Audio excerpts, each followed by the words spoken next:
Le monde des rêves est un grand mystère pour toutes les créatures. C'est une taïga, une forêt sauvage avec des marais impénétrables et des sources lumineuses. Une fois arrivé sur Terre, l'homme commence à explorer cette taïga. Ses instructeurs lui montrent les chemins qui ont été tracés d'avance. L'un de ces chemins est le christianisme. Le deuxième est le marxisme.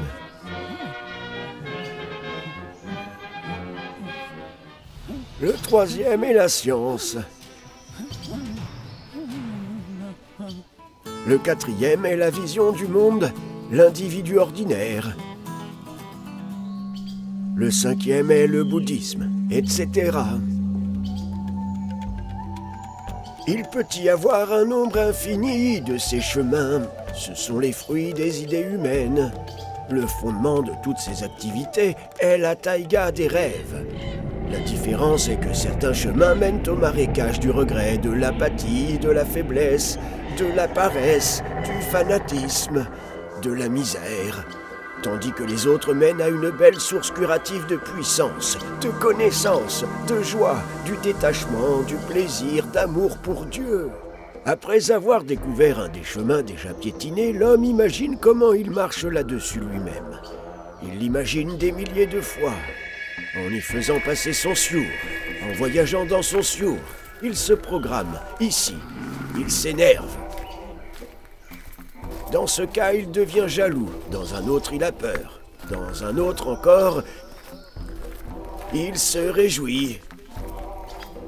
Il rejoue même des situations dans lesquelles il se pendrait. Toutes ces attitudes et réactions sont ainsi conditionnées par leur répétition dans l'imagination onirique.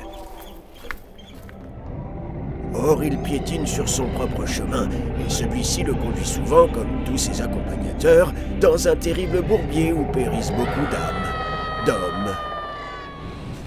Mais si l'homme se libère de ce conditionnement qu'il s'est créé en forgeant son chemin dans le monde des rêves, s'il apprend à distinguer les différents chemins et à les parcourir aisément sans s'identifier à aucun d'entre eux, il sera libre et pourra alors trouver le chemin de la source de guérison.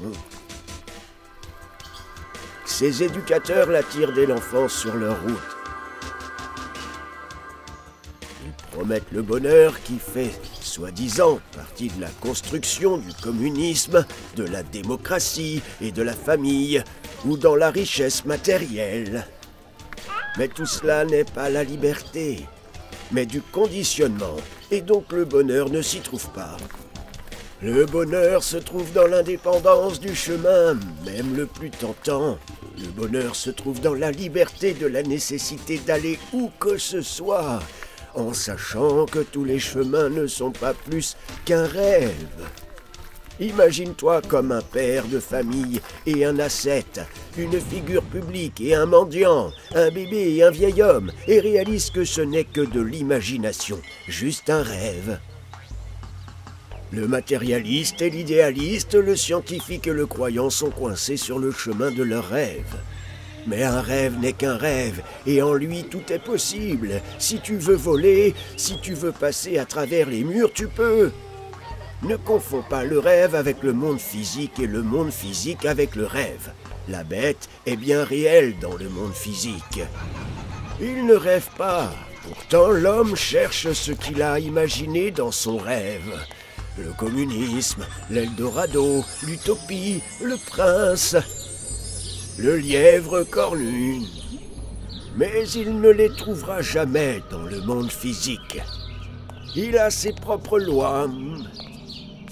Si un homme voit que son idée, son concept, ses principes, sa réaction, ses sentiments sont juste l'un des chemins possibles, l'un des chemins du rêve sur lequel il a appris à marcher, alors il deviendra libre.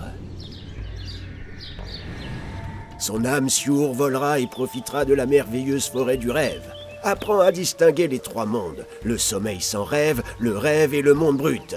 Apprends à marcher dans le monde des rêves, à emprunter n'importe quelle route et à n'aller nulle part.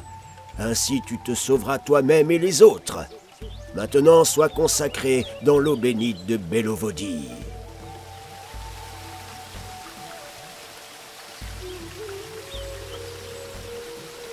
Saoshyant sauta dans l'eau du lac sacré et y disparut. Il y découvrit un secret merveilleux qu'il n'avait pas le droit de révéler. Seuls ceux qui plongent dans ces eaux sacrées le connaissent. Il se réveilla de nouveau dans la grotte. Il était dans le noir.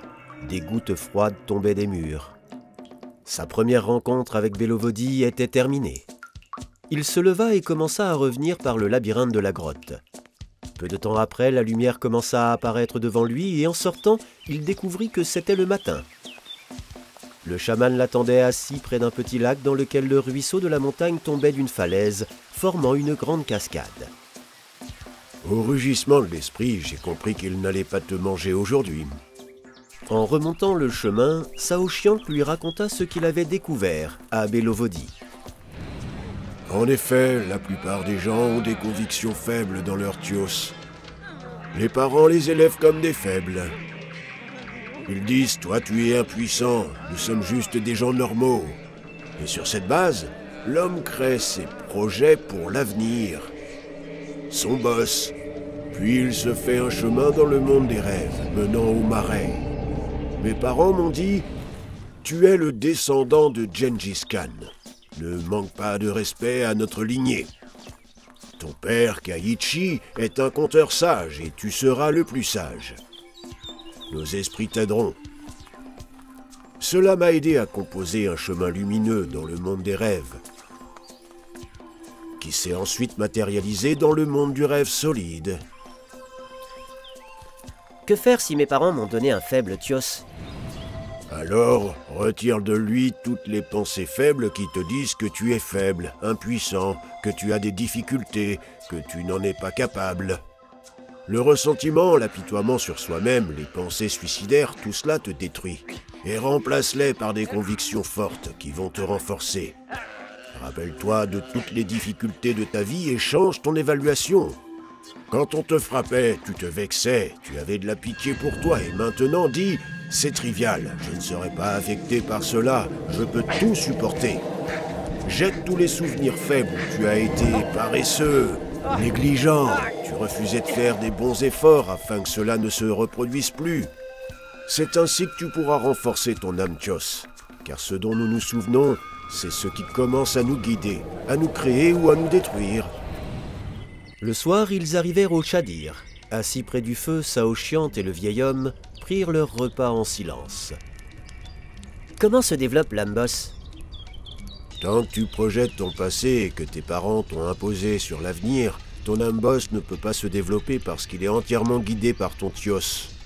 Tu vis dans le passé, dans tes souvenirs, et quand tu jettes les anciens chemins et que tu cherches quelque chose de complètement nouveau, tu vas sur un chemin inconnu, ton boss grandit.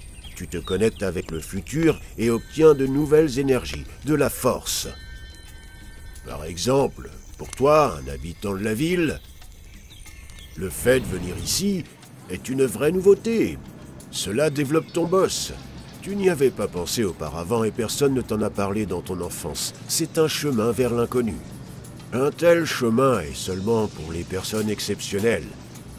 Parce que la plupart des gens répètent le destin de leurs parents en vivant dans le passé, à travers les souvenirs, avec les convictions établies dès l'enfance. Et plus votre boss a d'objectifs exaltés et extraterrestres, mieux c'est. Si, comme les révolutionnaires, tu penses au bien-être matériel, tu n'iras pas loin. Cette pensée est trop terrestre, elle a beaucoup trop de passé en elle. Mais si c'est quelque chose qui se détache de l'ordinaire et change fondamentalement toutes les bases, mieux c'est. Moins il y a de choses mondaines, humaines et terrestres dans ton âme boss, plus elle sera légère et lumineuse, plus elle se rapproche du ciel supérieur de Bélovodie.